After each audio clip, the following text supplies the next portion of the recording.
DLC, downloadable content, is something of a mixed bag in gaming, as generally speaking, it's just publishers adding big microtransactions to a game. You love it or hate it. You either get more content for a game that you really enjoy, or you find it ridiculous that the DLC couldn't just have come with the base game.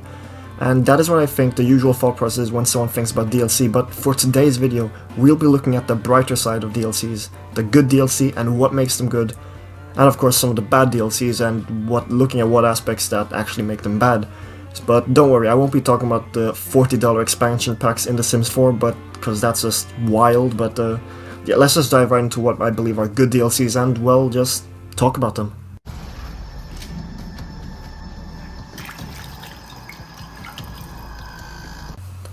It should be no surprise that DLCs should offer new features, improvements, or both. So when companies release new paid content for the game, it should be special and cool, and in certain cases, when the core gameplay is given a twist, it breathes new life into the base game. So I'll start off by saying that one of the greatest DLC expansions is the Resident Evil 7 DLCs. Yes, there are 4 of them, 1 free, and 3 being included in the Season Pass, which is what I'll be talking about. Resident Evil 7 on its own is a great game, creating one of the best first-person horror games ever made, in my opinion. But what does the DLC do differently compared to the base game? The DLC Season Pass includes 3 unique minigames, 2 minor minigames, and 2 extra story content modes to complete the whole Resident Evil 7 story. But it's the minigames here that really make this DLC great, as they take the gameplay of Resident Evil 7 and put a big twist on it. I mean, not really big, but a twist at least. The base gameplay loop of Resident Evil 7 is survival horror, meaning that you find resources, find key items to open new areas, and try to kill as few enemies as possible to conserve your resources. Basically, it becomes a first-person shooter with an emphasis on exploration, and make sure that the action set pieces are grand. But back to the minigames, one of them makes it all about the action, turning the game into a Call of Duty Zombies mode of sorts, but much tighter and tenser due to its closed environments, and following along the trail of tense moments, there's an escape room mode that makes use of the puzzles that are essential to the Resident Evil franchise and memorization.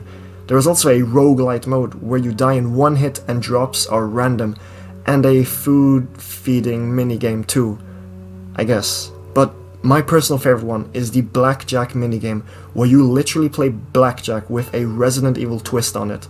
I know that my description of these minigames might sound mundane, but you need to experience it to see it. Taking the core gameplay loop and bending it to fit a certain theme rather than creating a separate minigame that the gameplay is just different, very different compared to the base game. These Capcom developers really nailed it in this one. I mean, okay, yeah, of course, the extra story content too is also really good too, but yeah, you need to give this DLC a try if you have Resident Evil 7. Other than manipulating the base game into your favor, good DLC can also be simply adding new features that fit into the game, and one of the best examples of this is something that has become so iconic in every Nintendo Direct until the final edition of the Super Smash Bros. Characters.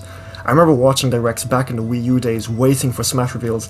I knew they were just so hype. I mean, Cloud, Ryu, and Bayonetta in the Wii U era were all great additions, but these additions weren't just great because they were respected characters, but because of how differently they played from the base roster.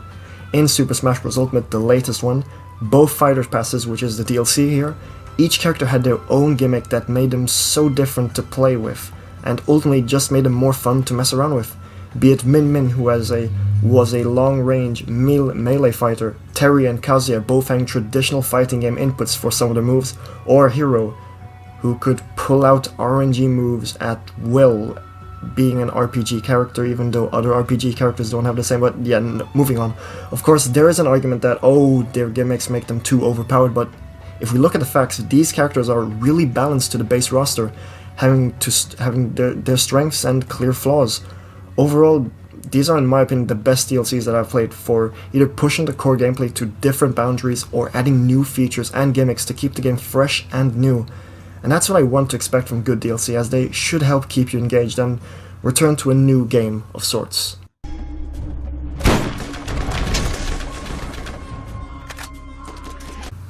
I wanted to create this segment as a break of sorts on this video and talk about a different version of DLC, or rather extra content.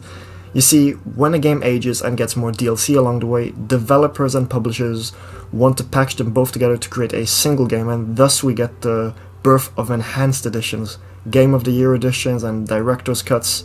Back to Resident Evil 7 again, the whole collection becomes Resident Evil 7 Gold Edition, and other games like Borderlands become Borderlands Game of the Year Edition, and so on. Really, these aren't really that special editions of the game, as they do come a bit cheaper in bundle, but you could still buy both the DLC and the base game if it's still available on storefronts. But however, there are some games that do get re-released but come with content that is exclusive to that re-released version, and the extra content cannot be bought elsewhere. This isn't DLC, but it is extra content, so I wanted to talk about that a bit. Let's look at two RPG franchises to do this, the two Ps, Persona and Pokémon. Persona games on their own are amazing, and I highly recommend anyone to play them. However, after a few years on the market, from what I've seen, the base Persona game gets a re-release with brand new content and some quality of life changes. Persona 5 Royal, the upgraded version of Persona 5, includes a totally new palace, which is the dungeon in this case, that is optional if you don't even meet, completely optional, and you need to meet certain criteria to unlock it. Persona 4 Golden does the exact same thing too. For a new player, they can just do what they want to do on their first playthrough, but for a returning player, this is exactly this feeling of getting that you get when you come back to a game that you've already played and making it feel like a brand new experience. Pokémon, if we are looking at this from an objective standpoint, does this with each generation, as each mainline Pokémon game is basically the same game as before, with a new world, new creatures, and new stories, so the game always stays the same at heart, but different on the surface. Apart from this, there are the third versions of the game, like Emerald or Platinum, which added new cutscenes and changed the story a bit from their base generation games, be Ruby and Sapphire or Diamond and Pearl respectively. I know this isn't necessarily DLC, but it is extra content, and I feel that it is fit nicely into the topic of today's video.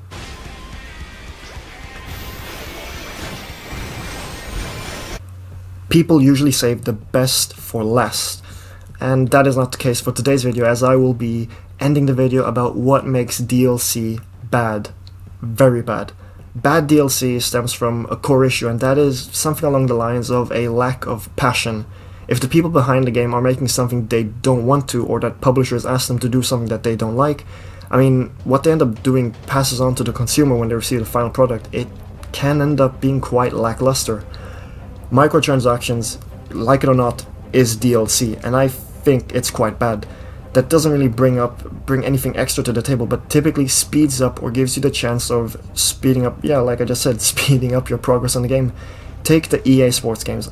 I used to play a lot of it a few years ago, especially FIFA Ultimate Team, but with bad pack luck and no coins to open packs, it left quite a bad taste, and it took me 3 years until I bought the next FIFA game, FIFA 21, which I only play for career mode when I feel like it. I never spent anything on microtransactions, but microtransactions are just exclusive to EA Sports games, but also Ubisoft games, or Ubisoft. I've never played a Ubisoft open world game, and I thought that the reason that they were stagnating was because of their repetitive nature, until I discovered that you can literally buy experience points to progress in Assassin's Creed Odyssey. Like, what? You want me to pay money to progress faster in the game? Like, however, this isn't just exclusive in Ubisoft games, but in other games, but a bit differently. Some games offer you the option to buy the unlockables in the game, even though you can unlock them by playing the game. The newer Resident Evil games and just recently announced Sonic Origins Collection isn't released yet, though through pre-ordering the digital deluxe or buying that one, the chart they published didn't really make sense, although I do get what they implement, that these for the unlocks, a quick way to earn money for these who don't have the 100% the game, it doesn't really make sense. But to pay money to progress faster in the base game, that's just too much, and this is a prime example of bad, very bad DLC. Again, before I actually go on to the actual bad DLC, I need to mention one more concept that when I first heard about it, I could not believe what I was hearing. Typically, DLCs should be available from the storefront instantly, right? It needs to always be available and cannot be limited, correct? Well, I'm not sure if it's still like this or if it has been patched, but when I heard that the fast travel feature in The Legend of Zelda Skyward Sword HD, the remaster for the Nintendo Switch, was locked behind an amiibo that is not only more expensive than your average amiibo, but rare too, I was shook. A basic feature that is taken for granted in modern game is hidden behind a physical DLC. I'm sorry, but I love Nintendo and their games, but that is not a good move. If it has been patched, please comment down below, as I don't own the game or the amiibo at that, and I really want to know if they've actually fixed this. To cap off bad DLC, I'll be doing a bit of a comparison between two free DLCs. In the left corner, in the left ring, we have Sonic Forces and its free DLC, and in the right corner, the red ring, red? I didn't even say blue, but yeah, Metroid Dread and its free DLC. First, Metroid Dread, with its small DLC included in updates, includes Rookie Mode, Dread Mode, and a Boss Rush Mode.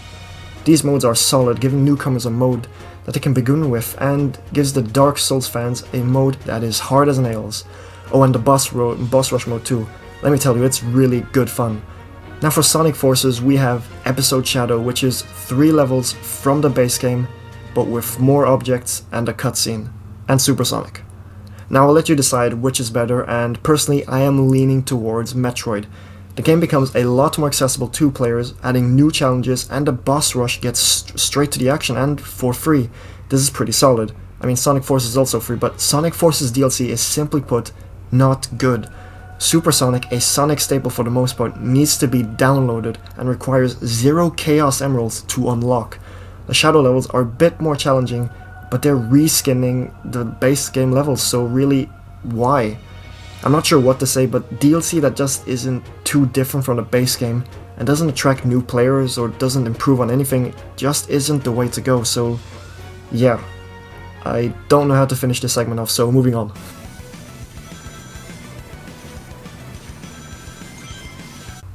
How will I end off this video? Well, DLC, or rather extra content, can be done right. We've got the Resident Evil 7 DLC, Smash Ultimate Fighters Pass, Red Dead Redemption Zombie DLC, and I've heard how vast and big the Witcher 3's Blood and Wine and Hearts and Stone DLC is, which are just a few examples of really, truly amazing DLCs, and what they all share is that they're typically made with passion, which the player can clearly see, and, well, the passion does exceed into going that it enhances the base game. So, like usual, I'm not sure how to conclude these videos, so I'll try to come up with a wise send-off. DLC, downloadable content, can be good, as long as it acts like a normal game, where it respects your time. Like, okay, yeah, but something like that. But yeah, with that, we've come to the end of the video, and really I hope that you enjoyed this video, and any support or critiques are appreciated. I hope that it made sense too, like, yeah. Alright, I'm just gonna go play some Monster Hunter Rise now. It's really, really good. Oh, I'm also thinking of getting into the Xenoblade series, which is now another series of games that I want to get into. And apparently, like, I just saw it as I'm recording this right now, that Nintendo of Europe are doing a sale this Thursday, so I hope that they put one of the Xenoblade games on sale, because I really want to get into it. But yeah, have a good rest of your day, and I'll see you in the next one. Storm, out.